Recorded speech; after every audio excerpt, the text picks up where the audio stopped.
After being reborn, the first thing my cousin Amanda Brown and I did was break up with our current fiancés. In our previous life, Amanda and I both got married. With her gentle and quiet personality, she married the cold and distant Navy. Colonel Kevin Sinclair. Because Kevin missed their wedding anniversary to attend a friend's birthday party, Amanda wanted an explanation, but he didn't care. They ended up in a Cold War for 50 Christmases. Meanwhile, I had a fiery temper yet married Tom Smith, an accountant at a car factory. Tom was refined and proper, but he complained that I talked too loudly and had no fashion sense. We argued constantly, and eventually, he preferred sleeping at his office rather than coming home.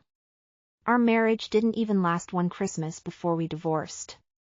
When I opened my eyes again, Amanda and I had returned to our wedding day. Get down here now. Tom is such a good man, yet you insist on running off to that distant island. You're so stubborn. Seeing my mother's disappointed face as she chased after the bus made me sad. But thinking about how Amanda and I each ended up in our previous lives, I told myself my decision wasn't wrong. Hawaii might be far away, and Kevin might be difficult to get along with, but that didn't matter. Even if I divorced him, I could live independently. But Amanda couldn't. In her previous life, after marrying Kevin, they lived in a Cold War due to misunderstandings. Such a gentle person as Amanda was ruined by Kevin. So in this rebirth, looking at the melancholic Amanda, I decisively started packing my bags. I said, Amanda, I'll go marry Kevin. Tom may not seem ambitious, but he has a good temperament. You two should get along well. Amanda stood up excitedly, but then firmly said, Kevin isn't easy to get along with. I can't let you bear my misfortune. I replied, Amanda, it's okay. Christmas Grandpa didn't specifically designate who had to be Kevin's fiancé. Although Kevin is difficult, I'm confident.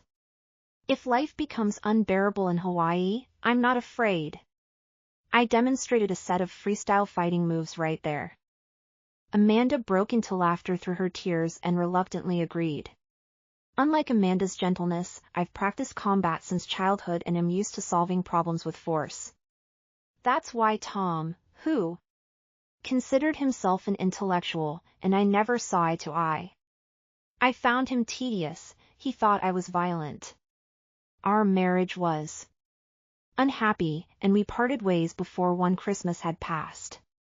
So this time around, I decided to let Amanda marry him. Tom lived close to home. Having family nearby would be better than Amanda being lonely and depressed on Hawaii Island like in her previous life. I held Amanda's hand and pleaded until she finally nodded helplessly. Fine, I agree.